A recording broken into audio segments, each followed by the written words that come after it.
GWS and the Dogs didn't play matches last week, but they did play intraclubs, and we're going to talk about them today.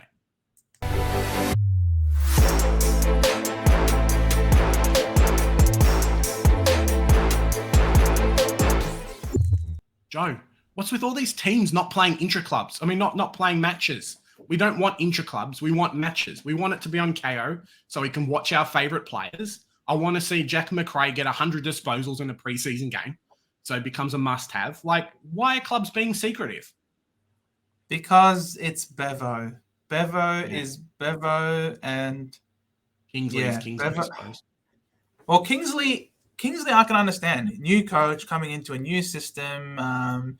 He wants to set things up. He wants to bring a lot of change to the club. He wants to bring them back to the good old orange tsunami days. He doesn't feel like, he might not feel that his team is ready to go. And to be honest, I think the Bulldogs were more than happy to oblige and be like, yep, let's stay secretive and play inside, keep things in-house. But, you know, there are always track watchers out there and always people trying to get the information out. So we thank them very much because obviously we didn't watch these games. They weren't televised. But even the GWS website did a good job breaking down the play-by-plays as well. So we'll be referring to all of that information out there to break it down really simply in terms of what happened in those games. It will be a fairly short video compared to the others because obviously those ones we were able to watch. Yeah. So maybe we just start off with the Bulldogs, Joe. Yeah, sure. No worries. They played their intra-club in Ballarat rather than taking place like everybody else did. And to be honest, it looked like a lot of people were really keen and excited with what they saw from Liam Jones. Now, Liam Jones is a mid-pricer in the back line that not too many people have been talking about because when you think of a lockdown defender, you don't really think that they're going to be a great Supercoach option. But it seems by all reports that he's really had a great preseason. He had maintained his fitness by continuing to play football. Obviously, it wasn't the highest level while he was out of the game, but he was still maintaining some level of fitness by playing professionally. And he's a 32-year-old, right? So he's not some spring chicken anymore. But he was matched up on Aaron Norton for that game, and he was really strong one-on-one. And he was able to really transition from defense to attack. So, whether it be by spoil or intercept mark, he really worked closely with Ryan Gardner and Alex Keith. So, look, you never know. This guy could well and truly be in for a round one berth. Yeah, it's definitely someone to look at. I've spoken about him at length a little bit in a few of the preseason videos of someone who in the defense, we're kind of desperate for a lot of guys between that 200 to 300K mark. He comes in, he doesn't have to score a lot, but if he hits his average of 65 like he's done at Carlton, he could be a real option for us there. Make a cheeky 150K, offload him in a few weeks. So definitely someone to watch. It really felt like this game was kind of good versus the rest, and a lot of the tools did quite well. Sam Darcy, Lobb, and Ugle Hagen did quite well. So it's kind of just to see what the mix is going to be between those.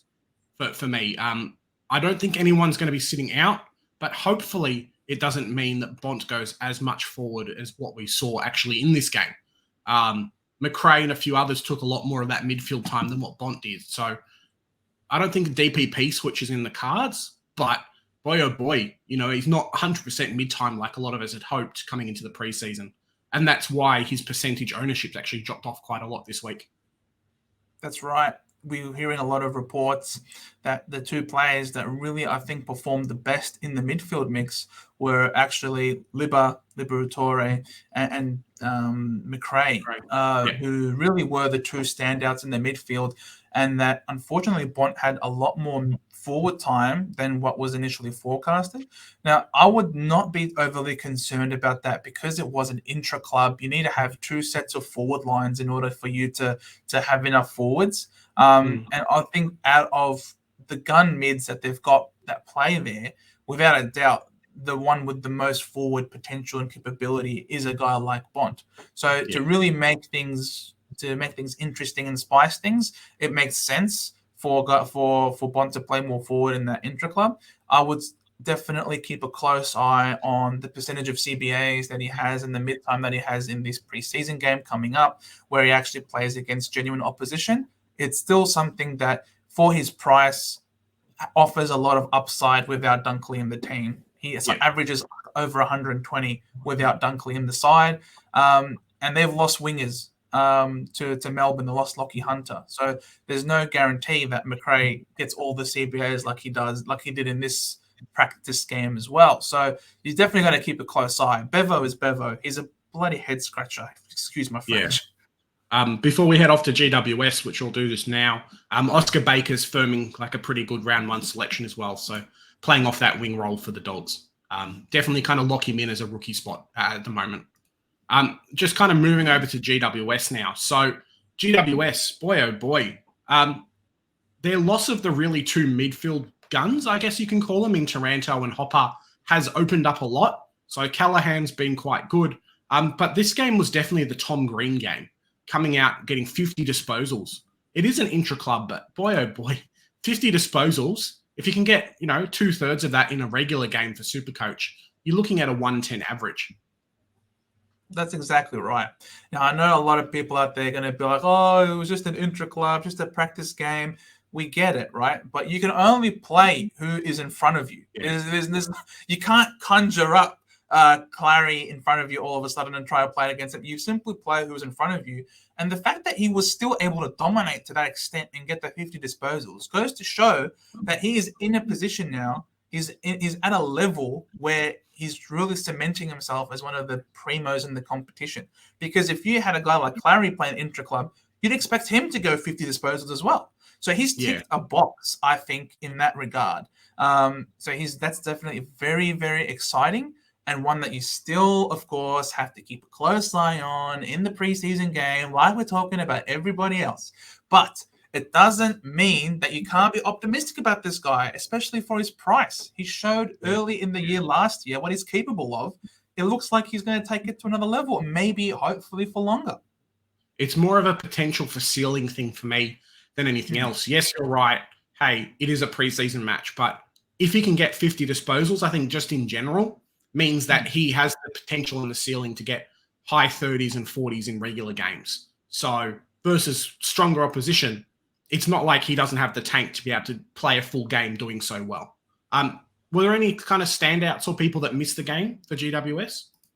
Oh, Finn Callahan was also a very strong performer in there, working very well with Tom Green. Obviously didn't have 50 disposals of himself, but he really did a great job, I think, and one that Kingsley really also made sure to note in the post-match interview. So these two were really great contested ball winners and users of the ball. Obviously, though, there was no Canelio or Kelly that played this game. Which is definitely a major, did I say major? I'm not sure. Major thing to keep in mind. Because these guys are going to, yes, major. Because they're obviously in the best 22. They're obviously going to be leaders of that midfield mix as well. So you're going to have to keep a close eye on Finn Callahan, whether or not he still has a similar sort of role in the preseason game. But he was one that really impressed. And there was a fallen primo that also caught the eye playing off half back, right? It's major trap. If he's major, then this guy's major trap. Lockie Whitfield did quite well off the half back. A lot of people are considering starting him as a cheaper option in the midfield. He doesn't have DPP yet, but it looks like he will. So played quite well off half back. Him and Lockie Ash cementing those positions. Himmelberg played forward as well. So kind of some more confirmation of roles for us heading into the preseason game next week. Yeah, 5 goals for Harry Himmelberg. You don't want to hear this. You want him to do shit in the forward line so that Kingsley will be like, nah, sorry, you've forgotten how to play forward. We're going to send you back when you're good at when you can get good Supercoach scores. But the thing is, Jake Riccardi kicked 4. And I think Riccardi is probably one of those players for GWS that they have been hoping can really come on and give more. If Riccardi can take that next step, build off this 4-goal performance, and really, complement guys like Peatling, for example, if Cadman can come on, like a lot of the reports are suggesting, hopefully we can get a Harry Himmelberg in defense, and that is a wonderful thing for Supercoach, guys. You got to keep your fingers crossed and obviously eyes sharp like a hawk. I think we're going to get him as an option mid of the year when a few more of these forward guys kind of take the position. We might go back and he might end up being a deflated price as well. So reduced price like he was in 2022, somehow gets DPP as a forward or bench forward option F6 kind of thing. Halfway through the season, gets DPP, 300K, swap him into the defense. So watch and see. I won't be starting him, but kind of keep an eye open for that. They've got a lot of forwards who will be playing. It's more just being ready, especially Cadman kind of first year number one pick kind of thing. They do take time. Absolutely. And that wraps up our discussion on the intra-clubs that took place at the Western Bulldogs and the Giants. If you guys liked what you saw, you liked what you heard, you liked our style of content, please like and subscribe. If you have any questions about any particular player, whether it be this game or any of the other games that took place over the last week, please leave them in the comments below. And we'd love to have that engagement with you. We are pumping out all of the content. Preseason is well and truly lit up here at the Centre Bounce, guys. Yeah. And remember, guys, we've got our Supercoach group as well, where you guys can win some amazing prizes. Here at the Centre Bounce, we do the hard work, so you don't have to. Bye for now.